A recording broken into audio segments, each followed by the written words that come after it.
Week 0 is in the books. We are straight ahead looking forward to week 1, Labor Day weekend. Games galore will be the final weekend that the college football world will absolutely have center stage because the NFL will be in action the following week, which will be technically week 2 of college football. And joining us now on the Higginbotham Hotline is our good friend from MajorWager.com, Vegas Insider. Brian Edwards joins us here on the program. I hope you made a lot of money this weekend in week 0, Brian. Made a decent chunk. I was basically a wash Saturday night. I won pretty good on Iowa State, and I ended up taking Fresno plus 14, which I lost, but I ended up making a live bet on Hawaii, and I enjoyed watching that. That was fun. Quarterback. Yeah, that was fun. Alejandro or Hando. I forget. Alejandro or Hando. He was good. Nobody's going to correct you. How much did you enjoy your former coach of the Florida Gators, Dan Mullen, in that stellar performance by his UNLV running Rebs?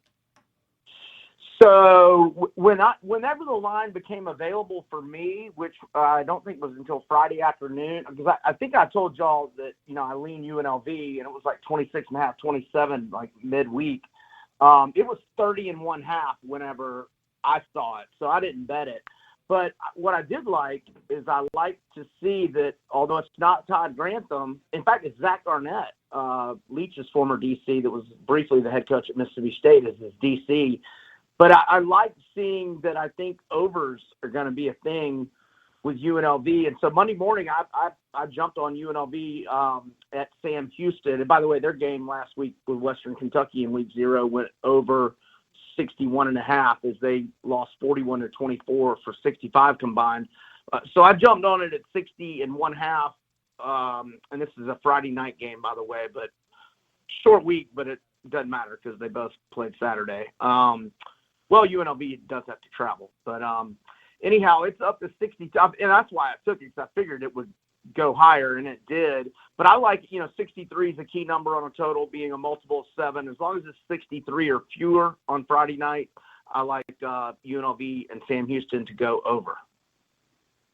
Okay, good stuff. All right, let's look at another game. How about South Carolina? How are you feeling on South Carolina this season? Because we've talked to people, Brian, just to give you a little background, and people are either hot on South Carolina thinking, all right, we might get a replication of a 9-3, maybe a 10-2. We have heard from people we respect, they're predicting 5-7. How are you reading the Gamecocks? I'm more in the 7-5-ish, but it's more just they had 5 studs drafted in the first 4 rounds off of their defense, and so I'm just thinking they're not going to be as salty defensively. But Monday they got the great news they were waiting on, and that's that Utah State transfer running back Rasul Faison is eligible. And this guy, if you never watched him play, this guy's an absolute stud.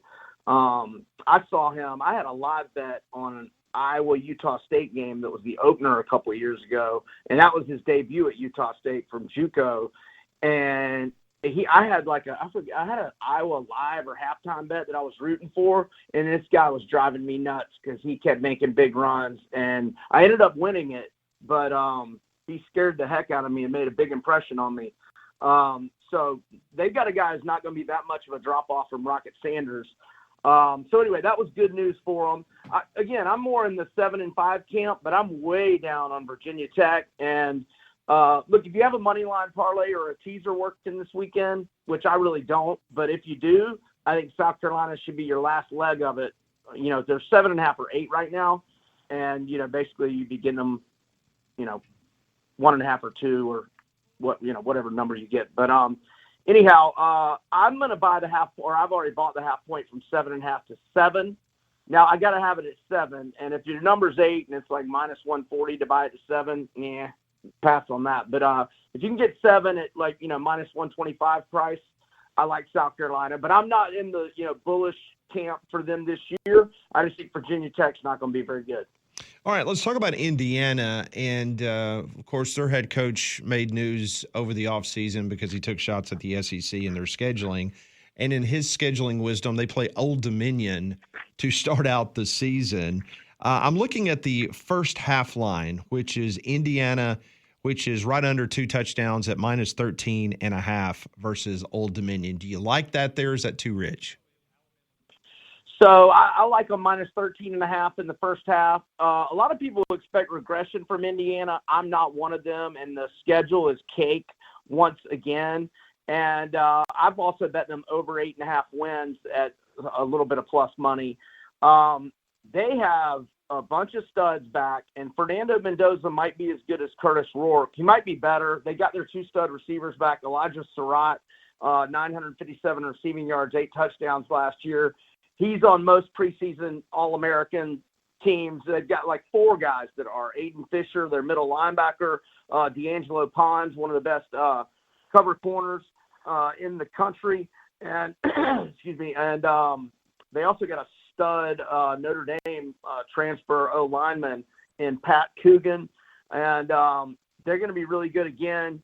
And, so I like them minus 13.5 in the first half. I'm not against them minus 23.5 for the game, but I think the smaller number when you don't have to worry about scrubs being in late, I think that's the better bet, but I'm down for either one of them. I'd like to circle back to a game that you gave us a few weeks ago that you had your eye on, and it's a matchup of the MAC and the Big Ten. You got Buffalo taking on PJ Fleck and Minnesota. It's in Minnesota, but you like the Bulls in this one. Explain why. Yeah, so Buffalo went 9-4 last year, 5-game winning streak to end the season. They won 7 games by double digits last year. But what I like is this specific matchup because we know that PJ Fleck loves to run the football, and he's got a stud running back in Darius Taylor, and he's also got a redshirt freshman quarterback in Drake Lindsey, who's only thrown 5 passes and making his first career start. So you know he's going to want to run the ball early and often. And by the way, Drake Lindsey's from Fayetteville, and the Razorbacks did not even offer him a scholarship. They offered him to walk on. So that's why he went to Minnesota. But so the key to the handicap to me is Buffalo's run defense and their front 7, and they've got one of the best linebackers in the country in Red Murdoch, second in the nation in tackles with 156 last year, 17 TFLs, 7 forced fumbles, which led the nation, and he had 4 forced fumbles in 2023. His 11 career forced fumbles are 13th all-time in college football history. Their defensive end, Kobe Stewart, led the MAC in sacks last year, and they've got another linebacker in Deion Crawford, who was third-team All-MAC last season, and he had 15 TFLs, and their 2 D tackles, George Wolo and Cornell Evans, are preseason third-team All-MAC and fourth-team All-MAC, respectively, in Phil Steele's MAC. So, and their D-line ranks 44th in Phil Steele's national unit rankings. Their linebackers 72. They also have a running back in Al-Jay Henderson, 1,078 rushing yards, 9 touchdowns, 5.3 yards per carry average last year. And Buffalo, since 2017, is a double-digit underdog, 10-5 against the spread with 3 outright wins. I like them. The line's actually gone to 17.5 or maybe even 18 since I was endorsing it at 17 a few weeks ago. In our remaining minutes, and we'll give you the opportunity towards the very end to kind of roll off some other things that you like, but I wanted to ask you about Auburn and Baylor. Do you have a play in that? Auburn currently a 2.5-point favorite. Nope, I'm passing, and I saw Eric Singleton still in a non-contact jersey yesterday. That's pretty big. I mean, they're wide receivers. They got great wide receivers. He's probably the second best behind Cam Coleman. And it looks like if he plays, he may not be 100% dealing with a thigh injury. Maybe a Charlie horse. Charlie horses are no good if you need to run. So I'm passing on that. We might get involved live if either team gets a big lead early. Okay. What about Alabama and FSU? Alabama is still holding on as a 13.5-point favorite. I'm just rooting for the Tide to deal out a 5-touchdown punt slap. But I'm not laying the points with Alabama. Y'all come on, Brian. It's a double-digit favorite last year, so I'm not laying the points. You're a little scared of that. I understand. Pretty good transfers, but hey, roll Tide. Let's go. 5-touchdown beatdown. Let's go. All right, so rapid fire. Give us what else you got, because I know so many people's got their pen and paper out writing this down. Some other plays you like this weekend. So I bought the Cuse, Tennessee from 51.5 to 52 and took the under. I'm also on Miami of Ohio. This is probably one of my smaller plays, Miami of Ohio plus 17.5 at Wisconsin tomorrow. I'm not against Cincinnati, a small opinion, plus if you can get 7 tomorrow against Nebraska at Arrowhead and Kansas City. Season win totals, last call, Vandy over, Florida over, Indiana over, Illinois over, Kentucky under.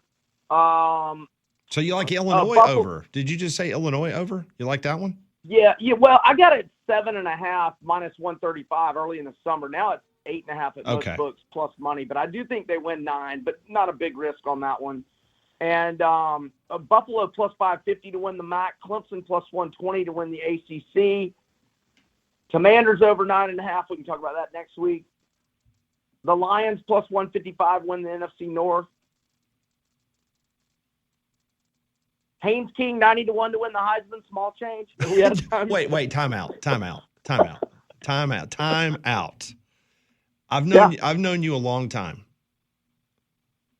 Would you please repeat what you just told me that you put money down on? Small change on Haynes King 90 to 1 to win the Heisman. Georgia Tech's my dark horse to get to the college football playoff. They're not going to do it without Haynes King being in the Heisman conversation, Pat. Not against Georgia Tech over 7.5 wins either. Brian is a professional. I know he is.